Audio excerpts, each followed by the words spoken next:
Hey friends out there, Rob here. Today we're going to be talking about how to adjust your behind the saddle pickup on your Taylor ES2 or ESB pickup systems. Now, these two systems have different preamps, but they have the same under saddle pickup, so this will help you right here. And although I said under saddle, it's not really under the saddle, it's behind the saddle. We'll talk about that in just a moment. At the end of the video, we'll kind of do a little talk through about my favorite amp to use with this guitar, specifically the Catalyst series by Line 6. I like it because I really enjoy the clean tones and it works really well for me. You may choose a different amp, but this is my favorite. I even like it over my PA systems. In fact, I love the direct out to my JBL PRX1 Mark IIs to get me just 8,000 watts of power. Okay, lots of power. In any event, it's a lot of fun and we're going to jump right into it after this sponsorship message. Of course, you should know that this video is not sponsored. How could it be? Taylor's not sending me any guitars and neither did Catalyst. Yamaha owns Catalyst. I'd love to get some Yamaha stuff. But no, that didn't happen today. And so these thoughts and impressions and tips are my own for you. And I bring them to you hoping that it will be helpful. Didn't cost you any money to watch this, so I'm going to ask you to do that one thing all YouTubers are asking you to do. Like, subscribe, and comment. Hit the bell button. And if you really want to support the channel, use the Amazon and PayPal links down below. Get your gear, send me a cup of coffee. Those things will let me know that you enjoy this and you want to keep on, or you want me to keep on making videos like this. Okay.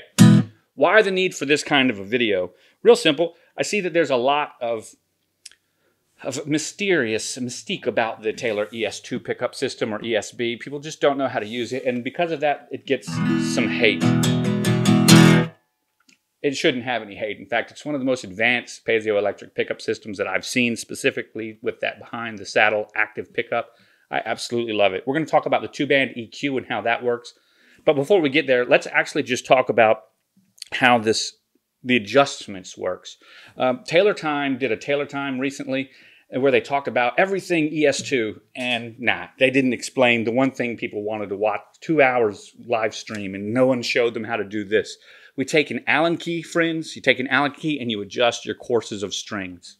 You've got 3 courses of strings. Think of it as your low, your mids, and your highs. Think of this as your EQ in the concept of you're augmenting or diminishing, you're making louder or softer the inputs to your amplified system. Okay, so right now, as you can hear it, all of this is coming through my amp right there. And of course, there's some tone coming through the acoustic part of the guitar, but we'll turn the amp all the way off. Now it's just the acoustic guitar.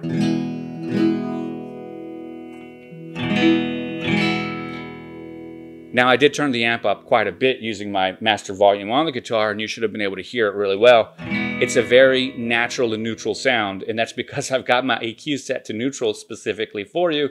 The EQ over here on the Taylor is set to neutral, right? And you should hear a pretty natural neutral sound, and that's what I hear. Now, let me share with you what makes this system important.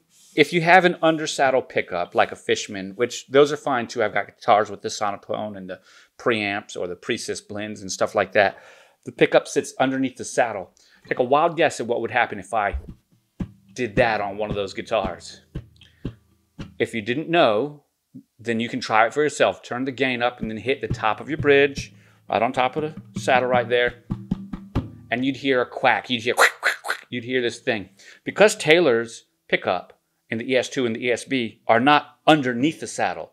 Instead, they are behind the saddle. They push forward on the saddle like this instead of the saddle pushing down on the piezoelectric elements. Because of that, we don't get this quackiness. That's why I like it. I strum very rhythmically.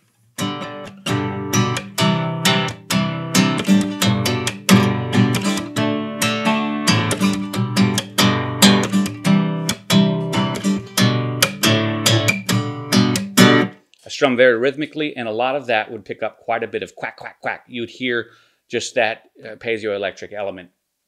If you want to know more about why piezoelectric elements or elements that create electric tones from pressure generating electric tones, then you can watch my other video about this. That would be helpful for you too. However, now that we know why it's different, let's talk about how you adjust it. And this is something that's real easy to find. Taylor does not hide this information, although they have not done a great job of telling people about it. And that is you get your Allen key. I believe it's a 1.5 millimeter Allen key, very small. And you adjust the tension on those courses of strings on each of those piezoelectric elements.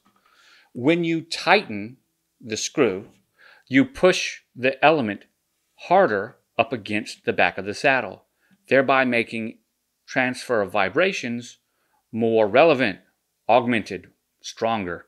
When you loosen the element, you pull the element backwards. It moves it away from the saddle slightly, to a point where you could loosen it so much that it's not even touching the saddle and you will have no sound. I'll show you that in a moment. By doing this to each course of strings, you basically can adjust your bass, your mids, and your trebles between your E and your A, your D and your G, and your B and high E string. When you do this, you have the ability to really tone some of the bright jangliness that's associated with piezoelectric pickups, specific to active pickups.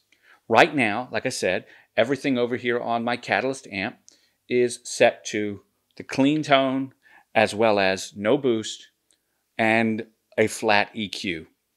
You might see some things like gain turned up and channel volume turned up if you zoom in. That's so that you can hear it. That's not affecting the tone. I don't have any distortion or anything on. I'll show that to you later. Let's look at this real quick. There's your G chord. Let's take out all of the treble.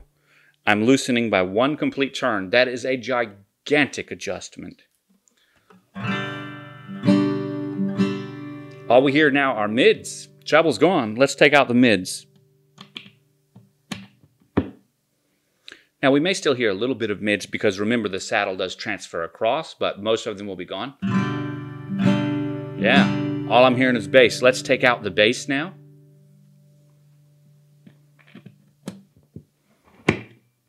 I'm loosening these. Whew, that was a big one. The amp's not even putting out any pressure now. There's no sound coming out of the amp. Watch, I'm going to turn the guitar all the way down on volume. Now all the way up. Okay, so now you've seen exactly what the piezoelectric pickups do.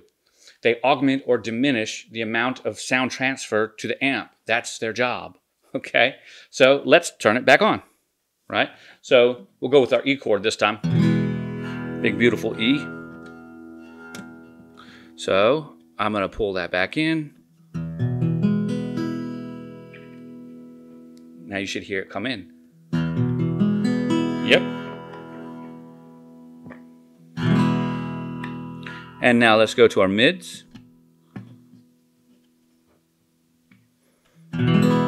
Oh yeah. And let's go to our highs.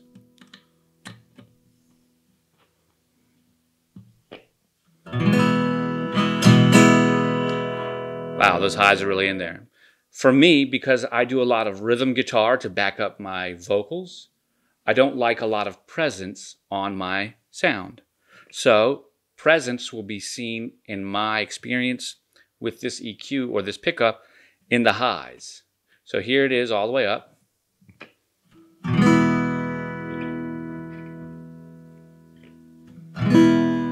Notice we still have the highs, but by moving the pickup away from the back of the saddle on the E and high E and B strings, we remove a lot of that ice picky jangle, and we just kind of balance it. Let's hear. I like my mids to kind of project just a little bit more than my bass. Oh yeah. Yeah, that might even be a little bit much for me.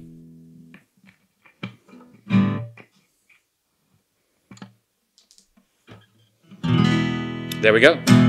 Okay, so now I've got my tone dialed in, just like that. It was literally that simple. That's all it took. We're done. So now, any of the suggestions that I could give you for how this should go won't make much of a difference to you. It's not like I can tell you it's 3/4 of a turn on this one and half a turn on that one. You have to set this up to your own ear and your play style using the amp that you're going to play through. And it's something that you will often change, right? I do change this from season to season, and I also make sure that I check it again as I do string changes. Okay, now that that's done, let's jump on over here to how the Taylor EQs work. We've got a low and we've got a high, right? So lows and highs. Taylor expects the mids are flat. The mids stay where they are. So when you're set to noon, the downward facing position on your low and your high, you are at a flat response.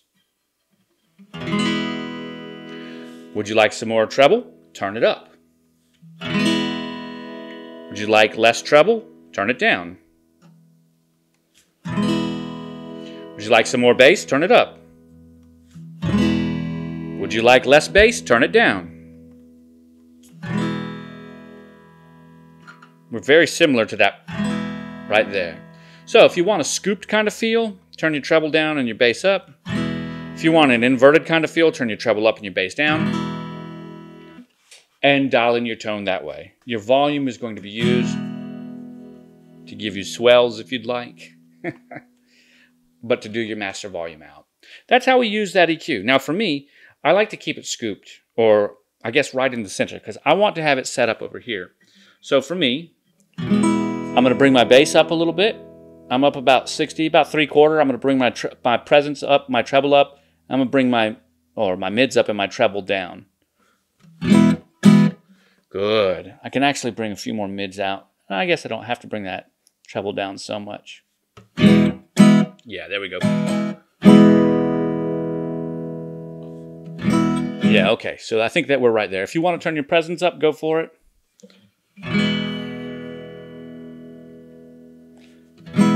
But again, this is just one thing. But for me, I also like to go ahead and turn on my reverb. It's a little bit much on the actually, we've got some planetary. Let's go with just a hall reverb. Yeah, that's nice. And then we're going to turn the delay on.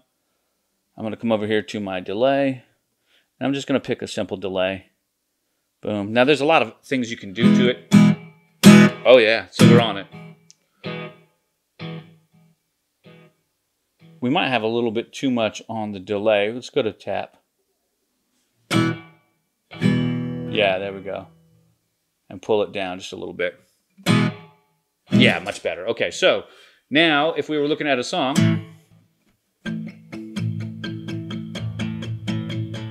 Used to chase that Georgia freight, just a couple kids in a Chevrolet. Catch a little air when we cross the tracks, sipping on something from a paper sack. Hang your shirt on a maple limb, right around the corner by the river bend. Just about another minute, jumping in, chasing you like a shot of whiskey. Burning, going down, burning, going down. I'm chasing you like those goodbye tail lights, heading west to anywhere from this northwest town. I'm chasing that feeling, chasing that freedom. It's gone too soon. I'm chasing that you and me I only see in my review. I'm lying here in bed, I'm holding someone new. I'm still chasing you. I'm still chasing you. I'm still chasing you. Lord knows I'm chasing you. All right, so there you have it. If you wanted to do one other fun thing, we could bring on over here to the boutique tone. We've got a little bit of feedback coming on. So if we get some feedback, there's a phase inversion switch on the inside that should work. Yep, no feedback.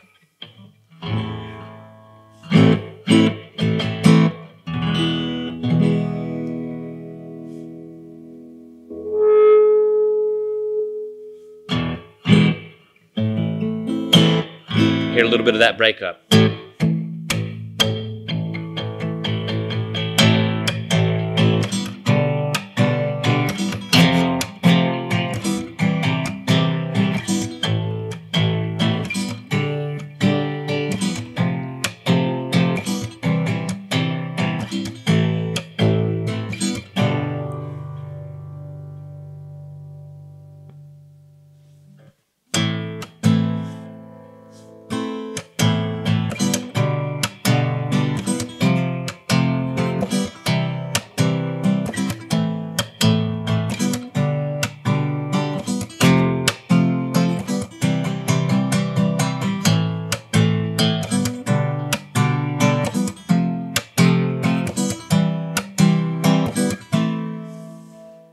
So I think you have it right there. Pretty simple, easy to set up, simple and easy to use. Guys, I hope that you have found this video helpful. And if you did, don't forget to leave a like, comment, and subscribe down below. Send me some cash for a cup of coffee through PayPal. Buy some gear using one of the Amazon links provided. And as always, I want to thank you for watching and remind you that I will catch you on the flip side. Bye for now.